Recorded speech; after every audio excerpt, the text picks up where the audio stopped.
with Maria talking about the presidential election crisis in Romania, which some of you might be familiar with, some of you may not. The Communist Party won the majority, and it established itself as the sole political party in Romania. The country was ruled by Gheorghe Dej, and then was ruled by Nicolae Ceausescu starting from 1965 when he came to power.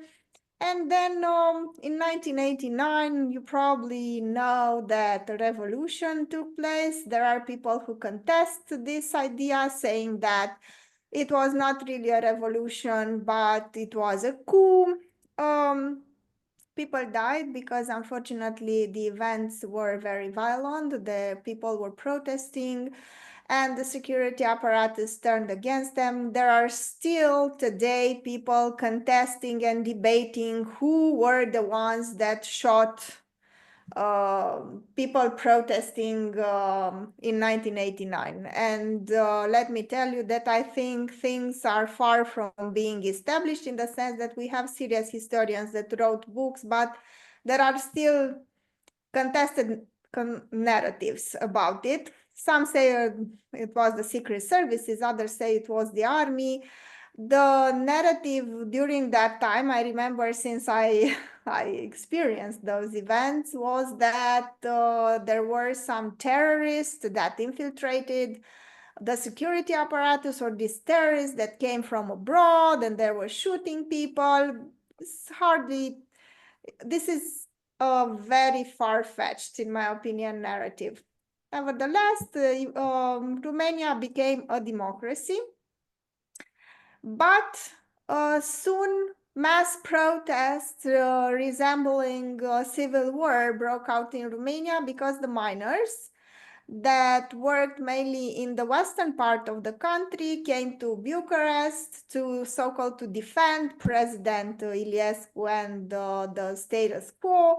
And they came to Bucharest, thousands of them, and they started beating up people protesting again. So there were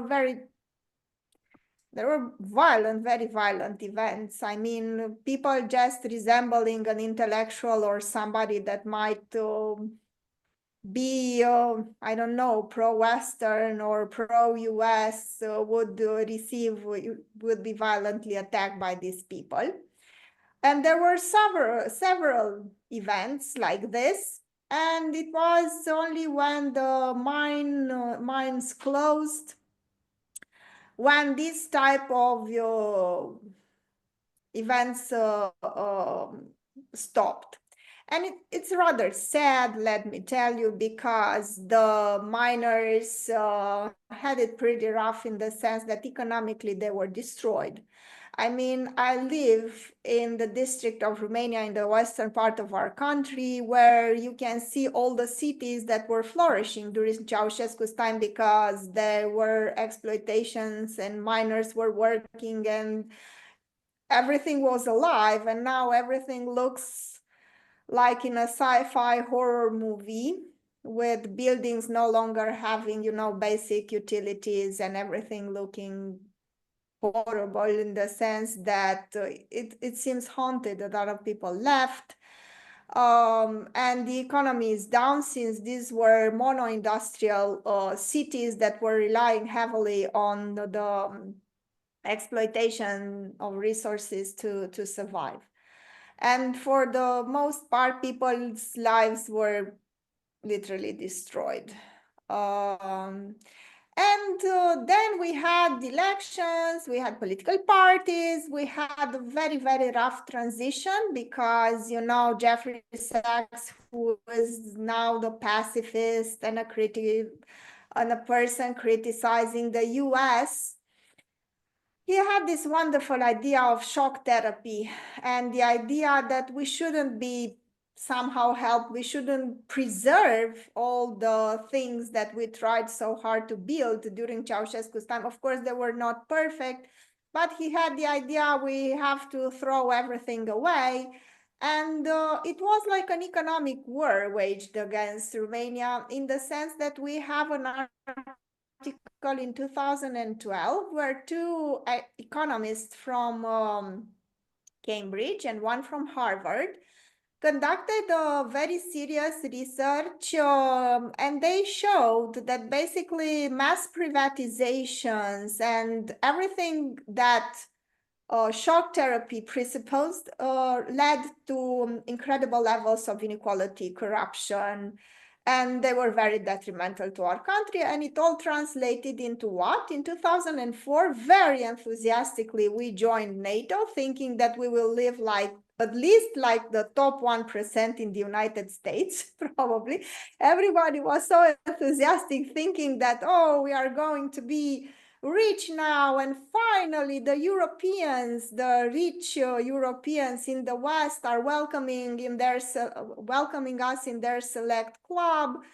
And we felt, and we were very enthusiastic, let me tell you, when we joined NATO. And then when we joined the EU, I remember I was crying. We were so happy, thinking again that this is the gate of heaven opened up for us. And unfortunately, this was the result of a very poorly informed public that didn't understand that we are not joining this select club where the Dutch uncle and the French aunt are finally welcoming us into the big European family on this narrative, you know, that resembled a fairy tale. And it was actually a cooperation organization, whatever you want to call it, where we had to pursue our interests as a country. But since we were not prepared for that, and since we thought so poorly about ourselves, and we thought that we were corrupt, that we were stupid, that we were backward, that we need to be civilized by the West because we are so backward and whatever, it was very very difficult when problems started to kick off. And then Romanians quickly switched from enthusiasm to resentment, xenophobia. And now there are people who display all these attitudes toward the EU. And I find I find the reason for this in this initial situation where the Romanian public was not properly informed about the European Union, about what it entails, about the obligations, about the pitfalls, about the problems. And we didn't enter like an adult in this organization, okay? We entered like a child, waiting to be caressed, waiting to be accepted, I mean, our expectations were not realistic, to say the least. But they were not realistic, to say the least, because the information campaign regarding the EU was not aimed at informing us enough. Now, I don't want to say that there was some sort of conspiracy. This was the situation.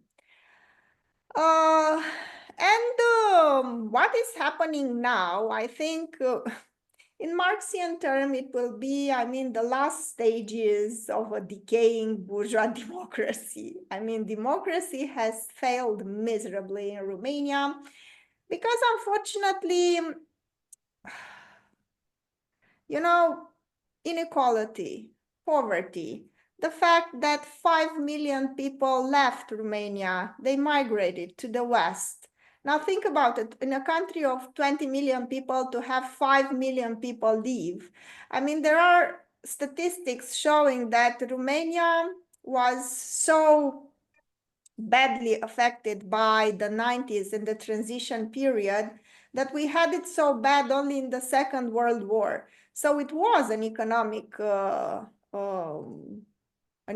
war, and a lot of people fell victims, and they went to the West. They had to do poorly paid jobs. They had to face a lot of racism. They had to face a lot of resentment there. And a lot of them became bitter. and they became very skeptical, and they are willing to vote for nationalistic, xenophobic right-wing parties, because these parties are pushing the pedal of, again, emotional, but we are somebody, look, we had such great rulers in our historical provinces, and we fought the Ottoman Empire, and we were able to stay here like a rock in the facing also the Russians and also the Ottoman Empire and all the rest, all this discourse that is portraying and is depicting, you know, a self-flattering history of Romania that works very well for these Romanians that feel abandoned, marginalized, and often are the victims of racism in the West.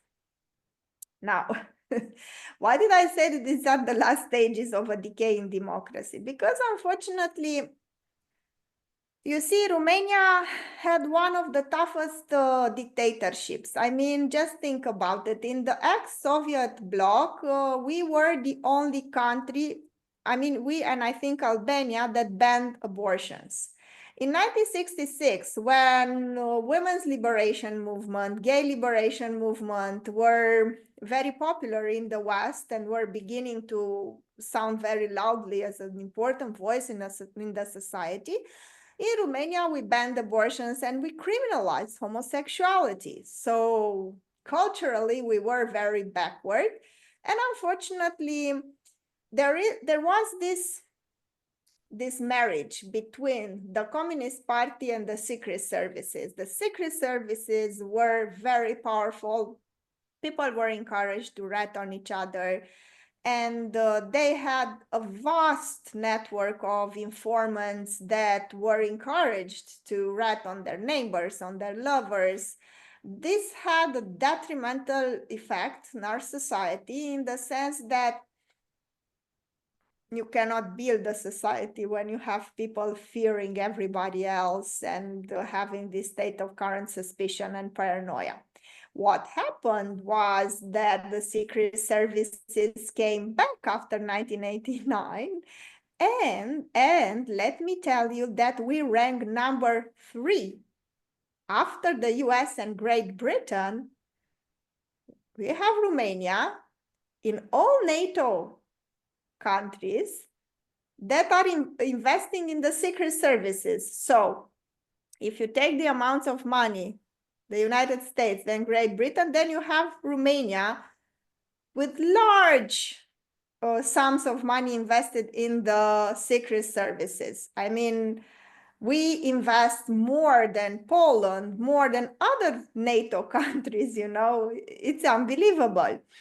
And the secret services are still very powerful in Romania. I mean, we had socialism plus the secret services, then we had the form of bourgeois democracy plus the secret services, who are very, very influential in our society. And people joke about that you cannot be named even I don't know, a manager in a kindergarten before, if you are not somehow in a relation with the secret services. And it has some truth to it in the sense that there are these schools, you know, these academic institutions that are plagued by plagiarism and corruptions, as journalists show, but they have this tendency of educating the politicians. If you look in the CV of most of our politicians, they have graduated one of these security studies organized by these institutions in Romania. It's a clear sign that you have to somehow get in contact with these people, establish some relation if you want to climb the professional ladder or if you want to be an important person in Romania. But now what is happening is that you have several factions of the secret services. And what I told you until now are facts. What I'm about to tell you now, to be very clear and honest, are speculations. But I consider that the security apparatus is formed currently by competing factions, and I think there is a competing faction that is supporting Călin Georgescu, another faction that is pro-EU, pro-NATO, and I think they are quarreling. This is pure speculation. Let me get back to facts. Now, what happened was the following thing. In 2020, we had a very, very weird and unusual collaboration and coalition, political coalition between the National Liberals, right-wing party, and the Social Democrats, socially conservative but economically progressive party. Okay. This was one of the weirdest moments because the National Liberals ran on a platform that the Social Democrats are the pure evil, are Satan, are corrupt, and then you saw them together. What happened? It was for the first time, again, this is speculation, not fact, that I really considered these people are obeying a bigger boss. Somebody made them, you know, somebody made them do this coalition, and something very, very weird happened in the sense that I felt that everything was very predictable in the Romanian political life. There were the same accusations, the same persons, the same life, everything was the same. And you had this feeling of being like in a matrix, like in a fake, universe, where everything is kind of controlled and the politicians are answering to power centers outside Romania. That was my feeling, and everything was frozen. Everything was frozen, nothing was happening, everything was very predictable. This is why people were very disengaged. I mean, we had elections where 30–40% of the population voted. I mean, people felt like nothing was happening and they are marginalized and their vote don't count. And then in all this silence came Georgescu. Prior to that, we had this AUR, the Alliance for the Union of Romania, an extremely strong right-wing party, who I told you is peddling all these nationalistic discourses about our former great rulers and how Romania was this little but very heroic country fighting the imperialists and all the rest. And this won like 10% of the Romanian votes, and it was interesting. This was the first sign that something was, not right, but they were quite marginal. And in these elections, in November, in December, when we had it, it was unbelievable. I mean, nobody expected this guy to win. But what happened was, again, this is speculation, not fact. The political elite, the academic elite, the politicians are all in the Facebook bubble, in an informational bubble where you have the mainstream media or Facebook. Nobody's on TikTok. And it was Călin Georgescu that had a very successful campaign on TikTok. I mean, let me tell you that I went to my account. I don't usually go, but I went to my account and it was Georgescu's wife, Cristela Georgescu, then more Georgescu. I mean, it was him all over the place. And, everybody's wondering what happened. What happened was the following thing, because I have here a short chronology. Let me see. I don't get the dates wrong. So basically, on November 28, the Constitutional Court ordered a review of the votes after complaints about potential irregularities, but it proved that the votes were okay, so no major irregularities were reported. Then on December 2nd, the Constitutional Court validated the results of the first round of the presidential elections, confirming Călin Georgescu and Elena Lasconi as qualified for the second round. And then December 6th came, In an unexpected turn, the Constitutional Court annulled the results of the first round of the presidential elections. The decision was based on evidence that Călin Georgescu had benefited, at least this was the official reason, from an online campaign supported by Russia. To this day, we don't have specific proof. We just have the say of the secret services, but they haven't produced solid proof supporting these claims. And then what happened was even funny. I mean, you know, everybody was scared by the Alliance of the Union of Romania. Okay, the heroic party, let's call it like that. The party with xenophobia, racism, traditionalism, and all the rest.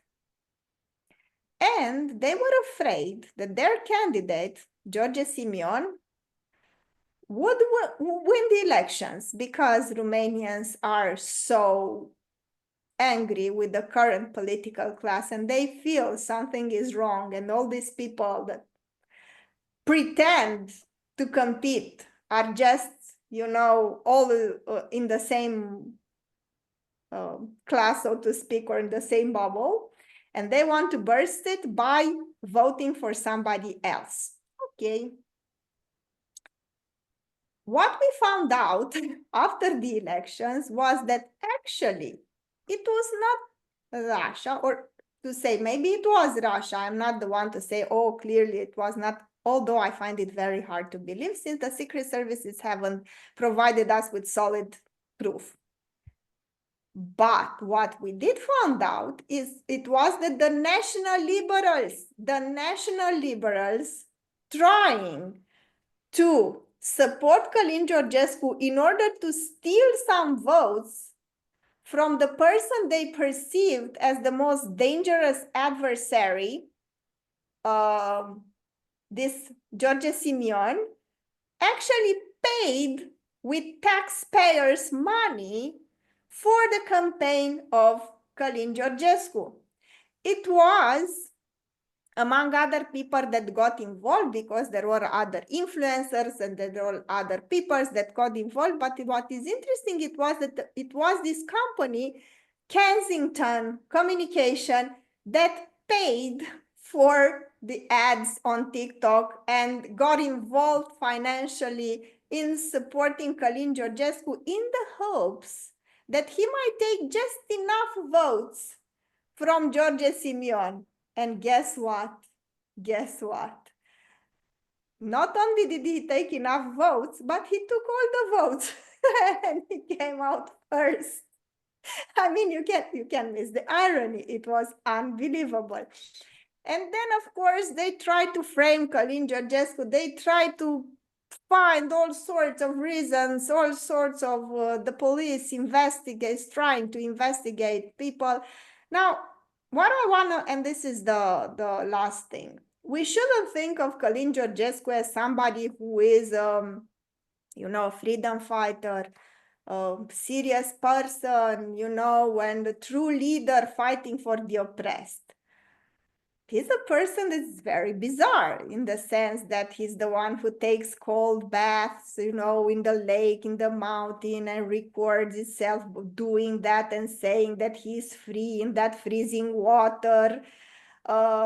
He says all sorts of things about the communication between the mother and the fetus and how that is severed if you have a C-section. So he has very interesting ideas about gynecology and how you give birth. So the guy, and the most, you know, serious thing is that he is very fond of convicted war criminals. That is Ion Antonescu, who was involved in the Second World War in the mass murdering of Jews and Gypsies in Romania.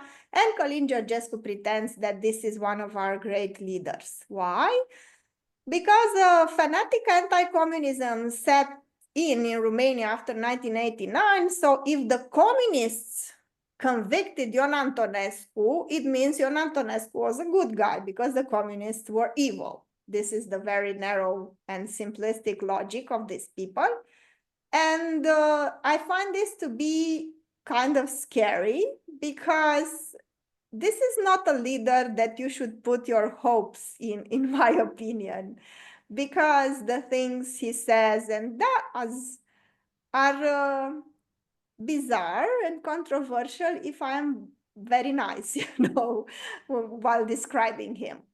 But at the same time, I think that the only way he can be prevented from winning the elections is if they do something terrible to him, if they arrest him and they convict him, if they make him, I don't know, assassination attempts and things that are, serious. I mean, in a sense that I don't think that the current political class, being so corrupt and so idiotic because they are so stupid, let me tell you, I don't think that they are able, left to their own devices, to defeat in an honest, so to speak, battle this individual, because he speaks of love, he speaks of our great rulers, he speaks how Romania will be great again like Donald Trump, and he taps into people's fears, desires, and aspirations in a way that nobody else does. And we'll see, we'll see what will happen. Only this, I want to make this perfectly clear. I mean, the guy is not this positive hero that we should praise, because he's not. Thanks very much, Maria. I don't know about other comments, but I thought that was a very excellent introduction. Thank you very much. Well done. Brilliant. Okay, so I don't know if other comrades want to comment, but I would imagine there's a number of you that have got questions. If I can just put one in, I've seen a lot of big demonstrations in Romania protesting about him being disqualified, the election being stopped and so on. So Maria, what do you think? Do you think that from what you've said, do you think that if they do allow an election to go ahead and him to be a candidate, do you think he's going to get a big majority? Yes, I think he will. I mean, if he's left alone and if he is not arrested or made, to leave Romania, or if something terribly doesn't happen to him by the time we have the elections, I think he stands a very good chance of winning. And let me tell you that it was exactly like in the case of Donald Trump. I mean, people started accusing him, and at some point it tilted in a sense that all the accusations were transforming him into a martyr and were making him even more appealing for the public. It's something very perverse going on, in the sense that, for instance, when they arrested Călin Georgescu,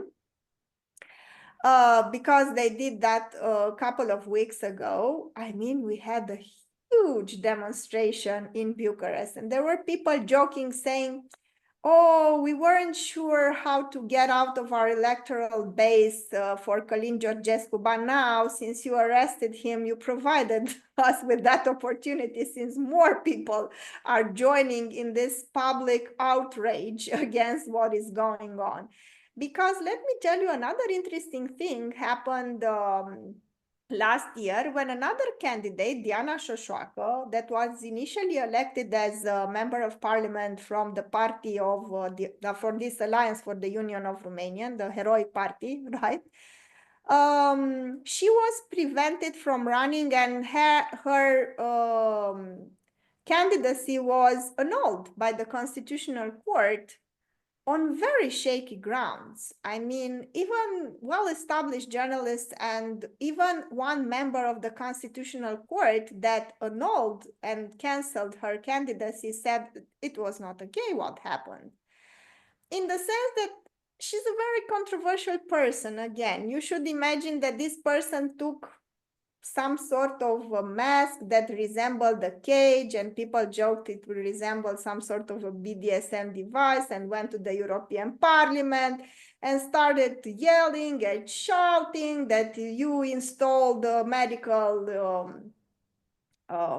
dictatorship. She's a fervent anti-vaxxer, and yeah, she's very how should I say, controversial. So when her candidacy was cancelled by the Constitutional Court, not a lot of people reacted, but I don't think that was okay. That was the first breach, you know, that was the first step took in the wrong direction.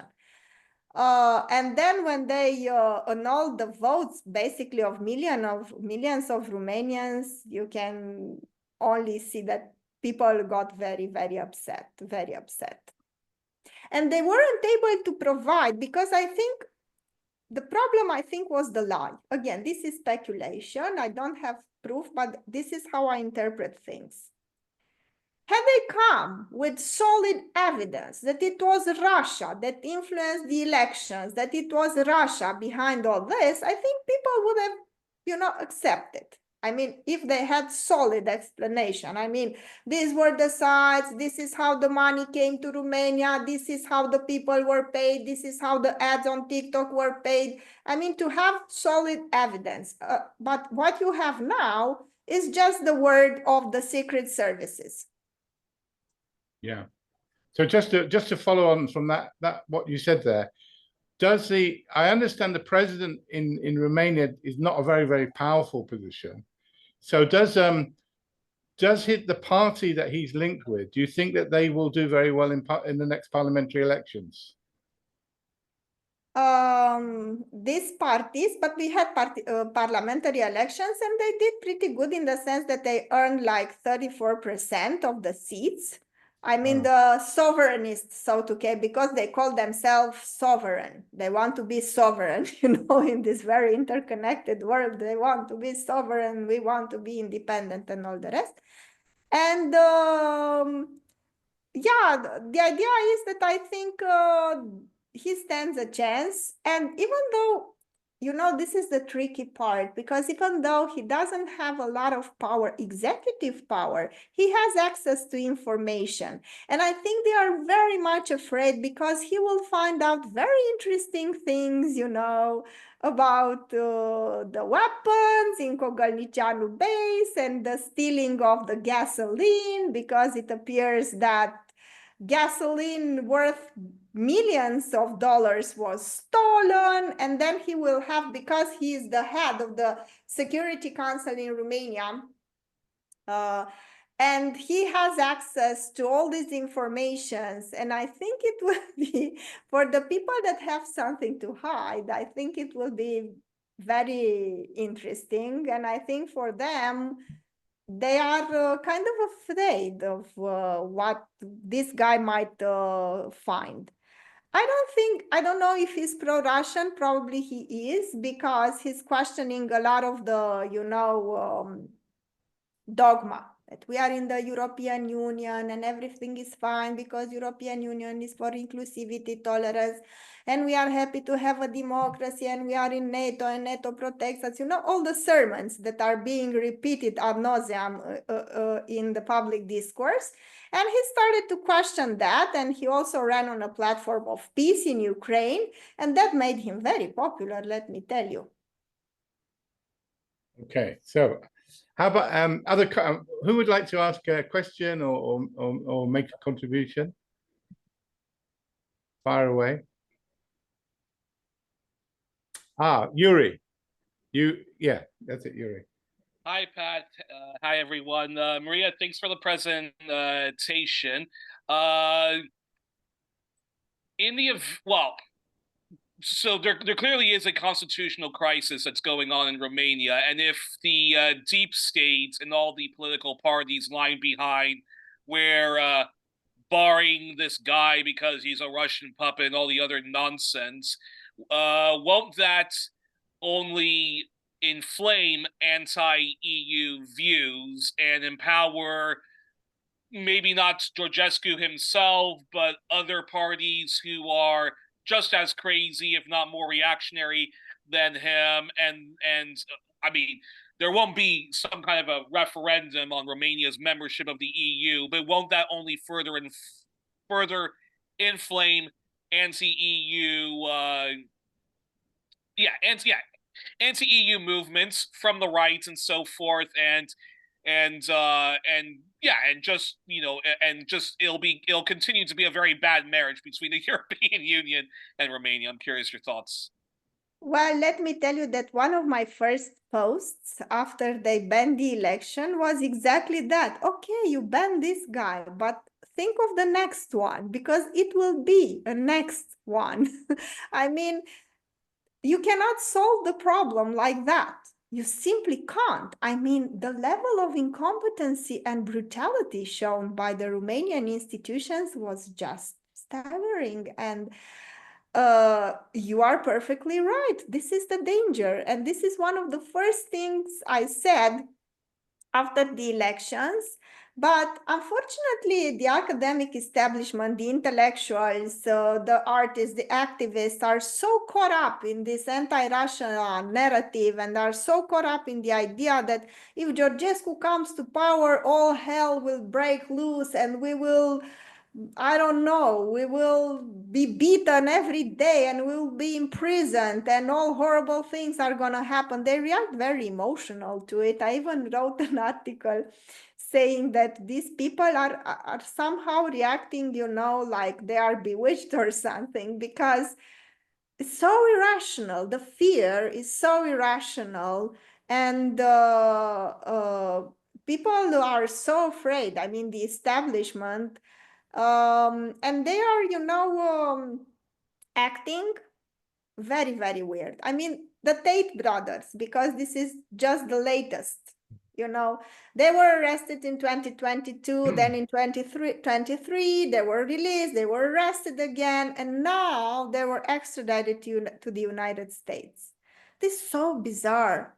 I mean, Romania ranks #1 in terms of trafficked women and children in the European Union for sexual exploitation. The situation is dire. I mean, no other country has so many persons, and especially women and children, trafficked for sexual exploitation as Romania does in Europe, in the European Union. So there were people speculating, again, this is not fact, this is speculation, what were actually these people, the Tate brothers, doing in Romania? Were they providing entertainment for the military personnel in the NATO base? Probably. Were they collecting information? What were they actually doing? Because let me tell you that even in this situation with these very incompetent institutions, we were able in Romania to convict people for human trafficking. Why was this case so controversial? Why weren't they able to get a conviction? Why they extradited these fellows while being still investigated? Why? And the only speculation, this is speculation, because when things get so absurd, speculations is all that you can rely on, is that probably they were doing something else, you know, and they had cover for it, like in the Epstein case. But that's Yeah. but if I'm not mistaken, but I thought that they're still being investigated, but they were allowed to travel, so that they go to the U.S. thinking, oh, well, this is great because we're anti-woke and stuff like that. There's no way that that Governor Ron DeSantis, who's a complete far-right MAGA Republican, there's no way he's going to extradite us back to Romania or to anywhere in Europe to investigate us. And I think they were quite shocked. They're like, well, no, they're going to extradite you back if they think that there's compelling evidence to convict you. But yeah, that's Okay. also quite Okay, Yuri, disturbing, thanks. that case. Anyone else like Just to on ask that a point, question? Pat, Yeah, go for it. just on that point, Chris, yeah. it seems that I was just going to ask Maria what she thought, because it seems to be a bit shrouded in mystery, the Tate situation. The Romanian Justice Minister said that they were completely unaware. Trump said he didn't ask for it, although I believe Musk had done a bit of tweeting before that. But at the moment, it seems that they just collected their security boys, drove with cameras to the airport, did a quick interview, got on a plane to the US with their dual nationality, and nobody was actually responsible for it. Yes, and what is even more infuriating is that members of the intelligentsia in Romania are claiming that this is the doing of Trump, and if we vote for Georgescu, this is what awaits us. And we say, wait a minute, it is right here, not in the future. I mean, you did it. Mm. It was not Georgescu or the authorities obeying Georgescu that did this. You did. So there are two possibilities here. One worse than other. First, you obeyed for an exterior center of power, be it, I don't know, the European Union, be it, but probably the Republicans and Donald Trump. And this means that you are not reliable at all because you are not answering to the Romanian citizens. You are not doing your job to investigate criminals as you are supposed to, but you are obeying orders from outside our country. Or if in 3 years you were not capable to gather enough data against these individuals and get a conviction, it means you're very incompetent. And I told you, both are very, very bad for the Romanian authorities. They completely discredited themselves, and this only adds to the population's, resentment. And to the population's fury, that is just boiling there. And I think there will be clashes and there will be, the society is extremely polarized. I mean, I thought twice about going to this show with you because people are so polarized in my family, in the academia, all over the place. I mean, it's impossible to have a rational conversation because people are or fanatically pro Georgescu or anti-Georgescu. And in these circumstances, it's very difficult to have a conversation. And what can I tell you? The Tate brothers is one of the weirdest things that ever happened. I mean, the only explanation I can come up with is that they had protection from outside the country and they were doing probably something else that we won't find out about it. Thanks, Maria. One of the disturbing implications of what's happened in Romania is that the cancellation of the elections was supported by all the ruling elite of Europe, of the EU, and in Britain, and that has very, very far-reaching consequences potentially, because what they can do is whenever they lose an election to a candidate they don't like, whether it's from the right or the left, they can say, well, the Russians interfered without providing any proof, and then they can cancel the election, and that has all kinds of dangerous consequences for the future, because it would appear that the so-called Democrats of Europe, they make this out to be a whole thing about an international struggle between democracy and autocracy, that these Democrats of Europe have abandoned the basic principles of bourgeois democracy, in that they you remember all the fuss they made when Trump questioned the election in 2020, and they said how that was a fundamental undermining of democracy. You had to, a fundamental question of democracy was that you accepted the result. Well, they've abandoned that in Europe over Romania. They've also abandoned it over Georgia, and so this has implications for elections in any country potentially now.